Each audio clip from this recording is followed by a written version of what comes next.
pemerintah Indonesia. Yaitu supaya tuntutannya apa sih? Pemerintah Indonesia mbok yo duduno aku nang Taiwan nang Hong Kong iki bayare piro opo wae. Soale ono sing wis majikanku bayar, ono sing majikanku gurung bayar. Sampeyan gak ngerti asine sampeyan, Mbak. Sampeyan ngertine bayarannya borongan toh. Padahal agen iku njukuk teko majikan ya ambil dari pembantu. Sampeyan gak ngerti kan? Jadi kenapa itu? Sekali lagi apa yang mau saya tekankan sebagai sama-sama TKI seperti sampean adalah inisiatif kita. Sudah senang mendengar bahwa nak nggone masjid ono organisasi majelis taklim. Enggak masalah di gereja ada organisasi, apa enggak masalah. Tapi paling tidak minimal satu-satukan apabila ada temannya yang punya masalah, kemana kita harus membantu mereka. Karena hanya dengan itu sampean bisa membantu. Sementara sama dia kerja kan, nggak mungkin ngantar orang kemana-mana juga, ya. Oke, jadi itu ya ATKI saat ini banyak sekali kegiatannya. Nanti beberapa tak tunjukkan di sini dan nanti beberapa juga tak jelaskan lebih lanjut ya.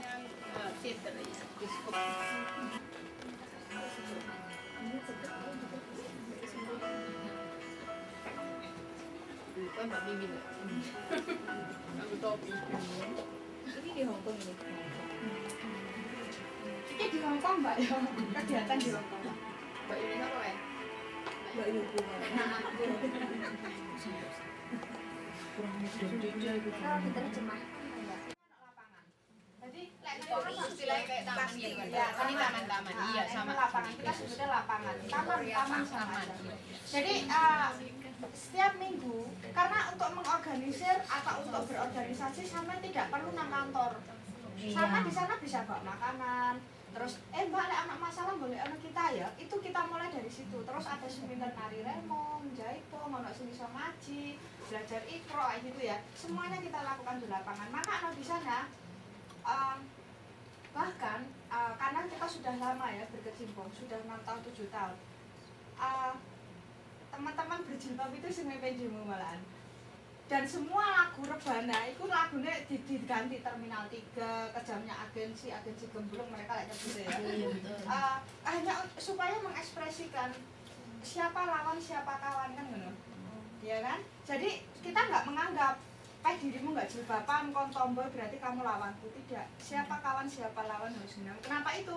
Di dalam ATKI yang membuat kita bersatu adalah kita merasa harus saling membantu. Witoai.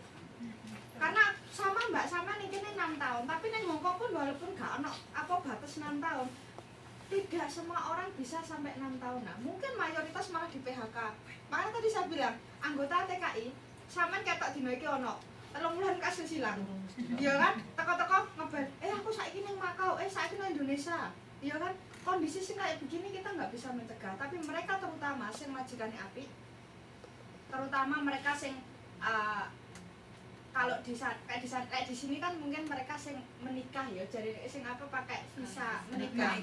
Mereka bisa selama mungkin ya kan. Mereka yang harusnya punya inisiatif untuk membantu. Alah visa nikah aja susah dapat job. Iya, aku kampung kau. Iya. Aku yang biasa diminta bantu ini job ya. Iya susah. Ada yang gajinya 18, melebihi TKW lebih banyak. Ya. Iya sama aja lebih susah lagi. Jadi kenapa itu? Saya nggak bisa ngomong banyak ya hubungan. Apa yang bisa saya tekankan hanya terlepas kondisi kita sangat sulit sekali, terlepas kita punya kepentingan pribadi untuk keluarga, apa yang seharusnya menyatukan kita adalah bahwa kita mengalami hal yang sama. Sampai kerja di panti jompo, pembantu atau pabrik atau bahkan bisa menikah sebenarnya sama. Yang membuat kita di sini karena kemiskinan toh. Nah, Indonesia melarat, Indonesia sugih nyapa tidak ada di bawah ini. Nekat overstay. Sarannya siapa Romo tadi benar. Jangan kabur karena lek kamu kabur, apa resikonya? Penjaranya Bob Marley. Tapi kita nggak bisa menyalahkan orang kabur itu masalahnya. Karena ketika mereka kabur, mereka sudah tidak mampu lagi. Nah, daripada aku mati neng kene gak apa-apa kalau dulu di penjara itu kan malah no. Kenapa itu? Kita harus melakukan banyak hal, terutama kita sendiri kondisi agak Relax artinya mungkin liburnya saulan pindho kan mending timbang sing gak blas. Ya kan, liburnya saulan pisan mending timbang sing 2 tahun sepisan. Ya kan? Ana sing dikerja di pabrik berarti kan sorenya iso ketemu konco, ya kan? Ini adalah pihak-pihak yang diminta paling tidak punya inisiatif kan, mungkin jadi volunteer lah, jadi sukarela untuk apa, untuk gereja mungkin membantu menangani kasus. Karena dengan itu sampean belajar mbok wah ngomong dia. Sama saya dulu juga punya kasus Mbak di Hongkong. Punya kasus nak kerja 6 bulan gajinya cuma separuh ya. Di Hongkong kan paling terkenal toh gaji 1.800, gaji 2.000. Karena jadinya tak pertama kali nang luar negeri sama cuma dapat gaji separuh mereka nggak punya pengalaman kerja. Padahal di Hongkong terlepas kamu punya pengalaman atau tidak punya pengalaman gaji hanya satu. Saya tadi dengar testimoni Mbak siapa tadi yang katanya dikerjakan di pabrik. Katanya tanda tangannya di pembantu, tapi di sini di pabrik. Terus gajinya sama seperti di pembantu. Karena majikan sendiri wis kenaan yo. Sorry kudu ngomong licike majikan, dia ingin tenaga kerja yang paling murah. Nah, lek dia mengerjakan seperti masih di pabrik, dia gajinya berapa dolar ente kan? Coba lek tak jem dadi pembantu, aku mek mbani 15.000. Ya ta? Wis resik. Terus duwe lah duit saiki-iki ben arek iki seneng. Tapi asline lek mbok bandingno, kerjane padha karo sorone masa sing kerja nang pabrik, tapi gajine luwih dhuwur timbang sing kerja nang nggone statusnya pembantu. Dadi ini penipuan meneh to asline. Lah kayak begini bagaimana menyelesaikannya? Apa? Saya kembalikan pada hukum. Iya, tapi otomatis mengembalikan ke hukum kan kita harus belajar dulu tentang hukum. Iya. Hah? Aja peh, alah pembantu lah apa-apa belajar duwe buku. Alah kok ya wis dilebokno tas, terus kayak nisor bantal. Oh lali nek sesuk lebokno kantong wis gak kelingan. Kita belajar dari siapa yang sudah punya ilmu dulu karena saya dulu sendiri Mbak belajar dari pengalaman saya sendiri punya kasus. Terus sering bantu-bantu kayak gini ya. Romo kan bukan hanya ke Romo bilang, "Oh, Romo minta tolong dong hitungkan tuntutan saya sama minta uang lembur ke majikan." Kan bukan itu mah. Kita sendiri belajar menghitung. Nyapo kok hitungannya 88 NT untuk 2 jam pertama. Nyapo kok sing setelah itu hitungannya wis gak podo meneh. Kita usahakan belajar sendiri karena dengan begitu lek koncone sampean duwe masalah sampean ngerti piye carane ngitungno. Iya kan? Apa hukum di sini kita juga harus terbiasa. Itu yang membuat kadang orang Indonesia gampang ditipu. Iya kan? Sama ngomong Filipina kan mereka luwih wani, mereka luwih ngene, pemerintah apik. Pemerintah luwih jamin gitu. Siapa sing ngomong? Kayak tak kok orang Filipina lek pemerintah luwih menjamin. Mosok. Enggak, Filipina itu salah satunya anak-anaknya kompak. Kompak. Enggak. Demo-demo nanti digertak kabur semua. Kita nih dari Indonesia, sewaktu kita di PT juga kita udah dibekalinya tuh ditekan gitu. Iya, Jadi sama. di situ yang tertulis bahwa kamu harus menuruti apa kata majikan. Kamu harus mengerjakan apa yang diperintahkan majikan. Jadi pihak PT nggak ada yang memberi pengarahan bahwa kamu punya hak ini, kamu punya hak ini, kamu punya hak bicara. Bahwa hak kamu di sini adalah ini nggak ada gitu. Itu yang jadi masalah dengan kita saat kita hanya mempercaya PT sebagai bapak ibu kita. Ya tak? PT kan selalu kamu tuh kerjanya baik-baik aja atau di luar negeri udah tak carikan majikan di sini. Tapi lek sampean ngerti sampean apakah gratis teko nang Taiwan? Bayangno 3,5 juta sampai 6 juta sitoke 35 juta. Hanya karena kita dilus-elus terus ngomong ya sing kuai-kuaiti lah lek basane Hongkong kuai-kuaiti lah sing rada manut saiki kan ngono lho. Tapi hakikatnya mereka punya kepentingan terhadap kita karena mereka ingin uang kita. Jajal pisannya sampean enggak bayar. Jajal sih. Pisannya sampean enggak setor. Jarne. Di Jarno apa di terminat apa di sama seperti di Hongkong. 7 bulan mereka telat aja bayar sekali. Resikonya pulang ke airport. Sama. Jadi kenapa itu? Ini yang mungkin harus kita coba selami ya. Persoalan ini tidak akan seperti tadi Romo bilang, persoalan ini tidak akan selesai